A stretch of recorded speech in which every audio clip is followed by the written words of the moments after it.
সুপ্রিয় দর্শক শ্রোতা মণ্ডলী, এই মুহূর্তে আপনারা আমাকে যে যেখান থেকে দেখছেন এবং পরবর্তী যে যেখান থেকে দেখবেন, আপনাদের সকলকে জানাই আমি আমার প্রাণঢালা অভিনন্দন এবং শুভেচ্ছা।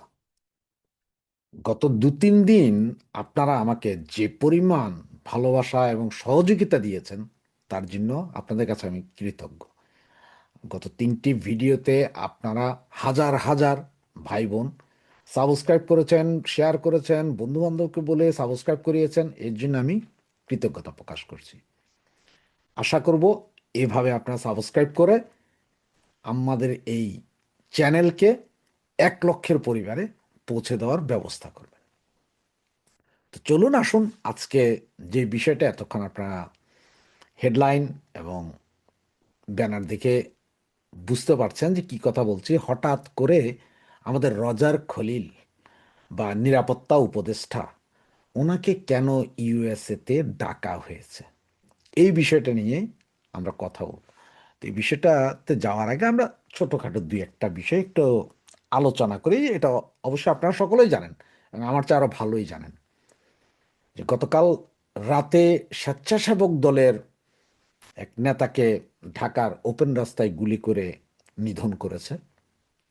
ওরাই বলছে যে জামাত শিবির, জানি না, হয়তো কাল পরশু হয়তো বলতে পারে যে না না না, এটা আওয়ামী লীগ করেছে। এছাড়াও জাকসু নির্বাচনে বিএনপি ভাইয়ের ভরাডুবি, এদিকে জামাত নেতা বা আমিরে জামাত, উনি বলেছেন দেশ স্থিতিশীল না, নির্বাচনের পরিবেশ নেই। এরপরে আসছে রয়টার্সের একটা বিশাল নিউজ, রয়টার্স, বিবিসি সহ বাংলাদেশে অনেক পত্রিকায় করেছেন যে বাংলাদেশ কিনতে যাচ্ছে পাকিস্তান থেকে চীনের তৈরি বিশেষ যুদ্ধ বিমান। এই হচ্ছে যে গতকালকের আসলে মূল কাহিনী বা চিত্রনাট্য, আপনারা যেটাই বলেন, যে এই হচ্ছে যে মূলত অবস্থা গতকালকে, গতকাল সারা দিন সারা রাতের। তো আমাদের এই বিমান বাহিনী প্রধান অলরেডি পাকিস্তানে আছেন এবং উনি ওখান থেকে JF-17 যুদ্ধ বিমান কেনার জন্য একটা কথাবার্তা বলছেন, হয়তো চুক্তিও হয়ে গেছে বা হবে, এরকম কিছু একটা আছে। এর ভিতরে আমি আপনাদের 3-4টা ভিডিওর আগে একবার বলেছিলাম যে তারেক জিয়া হয়তো নেক্সট টার্গেট। তখন অনেকে আমাকে বলেছেন, ভাই তারেক জিয়া আপনি নেক্সট টার্গেট কিভাবে বললেন? দেখেন, 5ই আগস্টের পর ব্যাপক হত্যা নির্যাতন চলেছে আওয়ামী লীগের উপরে। নির্যাতন করতে করতে এক পর্যায়ে এখন আর ইলেকশনও করতে দিবেন, সব কিছুই শেষ, অলরেডি নমিনেশন এই সেই হয়ে গেছে। এখন নমিনেশন জাস্ট বাছাই পর্ব শেষ হচ্ছে, ইলেকশন হবে 12 তারিখ। যদি আমি বিশ্বাস করি না ইলেকশন হবে বলে, এবং আমার মতো অনেকেই বিশ্বাস করেন না। তারপরে ইলেকশনের সব কিছু চলছে। তো এর ভিতরে আপনি জামাতের যদি একটু কিছু খেয়াল করেন তাহলে দেখবেন যে জামাতে ইসলাম প্রথমে নিজেরা করবে, 300 আসনে প্রার্থী দিবে, এরপর আবার এনসিপি রিনিউল, এনসিপির বলা হলো যে 30টা আসন দিবে। গতকালকে আবার ওনাদের ওই যে তাহের, যে 50 লক্ষ গাজবাতুল হিন্দ, সে বললো যে 10 আসন সর্বোচ্চ দেওয়া যায়, তার এর বেশি না। 30 আসন কে বলছে আপনাদেরকে? এরপরে আবার ওনারা যায় বিএনপির সাথে দেখা করছেন, করে বলছেন যে নির্বাচনের হইলে যেই জিতবে আমরা সকলে মিলে বসে একটা সরকার করব, মানে আমরা হালুয়া রুটির ভাগে যাব। এরপরে সম্ভবত ওখানে তারেক জিয়ার সাথে মনে হয় বৈঠকটাই খুব একটা সফল হতে পারেননি। না পারার কারণে ওনারা আইসা এইবার বলতেছেন যে নির্বাচনের পরিবেশ নাই। তো ওই যে বলছে হাদির কথাটা, যে তারেক জিয়ার নেক্সট টার্গেট কিনা, দেখেন ইলেকশনটা যাতে না হয় এই জন্য কিন্তু হাদিরে মারাইছে জামাতে ইসলাম।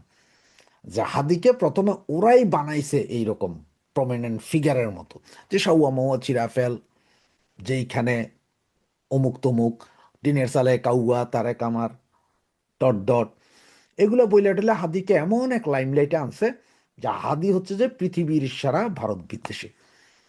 তারে ফালাই দিলে ভারত বিদ্বেষীটা উস্কায় দেওয়া যাবে, তারে ফালাই দিলে আন্দোলন চলবে।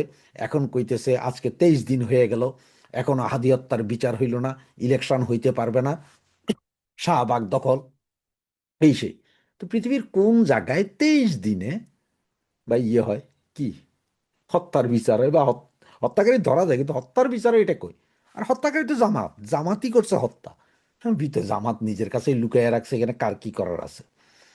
এইগুলোই যখন চলতেছে, এর ভিতরে আজকে আবার আরেকটা মজার কাহিনী। তারা কি বলছে? যে একজন ব্যক্তিকেই চরম নিরাপত্তা দিতেছে এইটার সরকার, সেদিকে গুলো মানে তারেকের এসএসএফ এর নিরাপত্তা। তো তারেক তো আগেই জানতো, ইংল্যান্ড থাকতেই জানতো যে বাংলাদেশে গেলে জামাতই তারে মাইরা ফেলাবে। এই জন্যই সে এতদিন যায় না। পরে ইন্ডিয়ার সাথে কথা হয়েছে, তো ইন্ডিয়া বলছে না, তুমি যাও, আমরা তোমাকে গোয়েন্দা তথ্য দিব, সরকারকে গোয়েন্দা তথ্য দিব, তোমাকে যাতে বাঁচাই রাখা যায়। এরপর উনি আসলেন, এসএসএফ নিরাপত্তা, আর্মি, বিডিআর, পুলিশ সব নিরাপত্তা উনি পাইলেন। এইটা এখন আবার জামাতের সহ্য হইতেছে না। হ্যাঁ, আপনারা যদি চিন্তা করেন যে 2008 সালে যেমন শেখ হাসিনারে এসএসএফ এর নিরাপত্তা দিয়ে খালেদা জিয়াকে দিছিল, দুই দলকেই দিছিল, এবার তো আওয়ামী লীগ নাই। তো এখন তারেকরে দিছে, এই জন্য জামাতরে দিতে হবে, এরকম তো কোনো চরিত্র নেই। আর পুলিশ প্রশাসন বলেন আর এই ইন্ট্রিম বদমাইশগুলা বলেন, সবাই জানে যে না, হত্যা, মার্ডার, খুন যা করবে এই জমাইত্যার গোষ্ঠীটাই করবে। সুতরাং সেই হিসাবে আছে এখন ওদের এই প্ল্যান যে এত কিছু সব কিছু হ্যান হইছে ত্যান হইছে, তারেক থাকতা, তারেকের পক্ষে মনে হয় চলে যেতেছে, ব্যালেট মনে হয় পুলিশে মাইরা দিবে, এটা কোনো নির্বাচন নয়, এটা হচ্ছে যে ভাই নির্বাচন করিস না। আমরা যেহেতু এখনো 71-এর উপরে 24কে আনতারি নেই, এবং আমরা যেহেতু এই মুহূর্তে ক্ষমতা যেতে পারবো না, শুধু তুইও যেতে পারবো, প্রয়োজনে তারিখকেও মেরা ফেলাবে। এটা তাদের প্ল্যান। এই প্ল্যান যখন তারা চালাইতেছে, এর ভিতরে ওই যে মোস্তাফিজ খোস্তাফিজ নিয়ে লাগলো খেলায়। আচ্ছা, এখন গোদরসা আমরা ইয়েতে যাবো না, কই ওয়ার্ল্ড কাপ খেলতে যাবো, T20, আমাদের নিরাপত্তার অভাব। কয় যে মোস্তাফিজের নিরাপত্তা দিতে আরো নাই, আমাদের পুরা টিম গেলে নিরাপত্তা দিতে পারো না। আসলে এগুলো হচ্ছে যে ফাউল। আইসিসি বলছে তোমরা না আসলে তোমাদের পয়েন্ট কাটা যাবে, হ্যান হবে ত্যান হবে। এরপর আজকে ওনারা বইলা দিছেন সরাসরি, আমরা খেলতে যাব না। কথা হচ্ছে ভাই, তোরা খেলতে যাবি না, এটা তো 12 তারিখের পরে, 12 তারিখ যেই যারা জিতবে তারা পরে সিদ্ধান্ত নেবে, তোরা কেন আমার আগ বাড়াইয়া।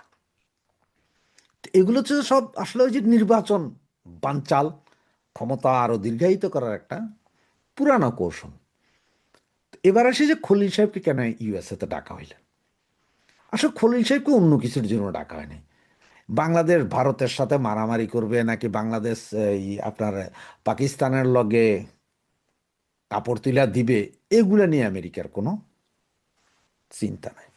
আমেরিকার অ্যাম্বাসেডার আসছে 11 তারিখ বা 12 তারিখ, এবং সেই হিসাবে আমেরিকা এখন তাদেরকে ডাকছে, কারণ হচ্ছে ওই যে গত 2 দিন আগে ওনারা যে চায়নার ফ্লাইট কিনবে, F-17, সেইটা নিয়ে এখন লাগছে আমেরিকার মাইন্ডে। কথা হচ্ছে তুমি ওই বিমান কেন কিনবে? তুমি প্রয়োজনে আমার থেকে কিনো, ইউরোপ থেকে কিনো, চায়না থেকে কিনো, কারণ আমেরিকার প্রধান শত্রু আবার চায়না।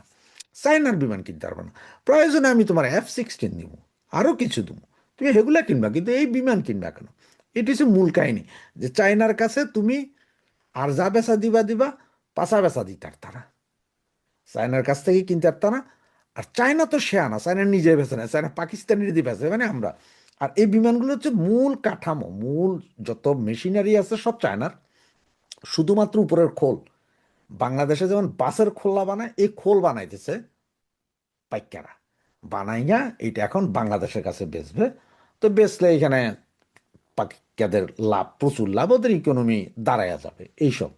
আর এইটা নিয়ে আসলে মূলত আমেরিকার মাথায় ঢুকছে। যদিও এখন আজকে আপনার বিভিন্ন পত্রিকায় দেখবেন যে ওরা বলা শুরু করবে অলরেডি, বা শুরু করেও দিছে অলরেডি, হয়তো কিছু কিছু নিউজও দেখতেছি যে না, আমাদের মেজর খলিল যাইতেছে, যে ওখানে যাইয়া ডোনাল্ড ট্রাম্প হয়তো একটা হুমকি দিবে যে কি ব্যাপার, প্রথমে আপনার ট্যারিফ নিয়ে আমাদের লগে বাড়াবাড়ি করলেন, এখন আবার আমাদের এই ভিসার জন্য আপনার 18 লাখ টাকা জমা দিতে হবে, এগুলা নিয়ে একটা ফাইটিং করতে নাকি আমাদের মেজর জেনারেল, বিশিষ্ট উপদেষ্টা খলিল্লা নাকি যাইতেছেন আমেরিকাতে। কিন্তু আসলে না, খলিল্লাকে সরাসরি ডাকাইছে, কারণ খলিল্লা অলরেডি 3 দিন যাবৎ দুবাই বসে রয়েছে।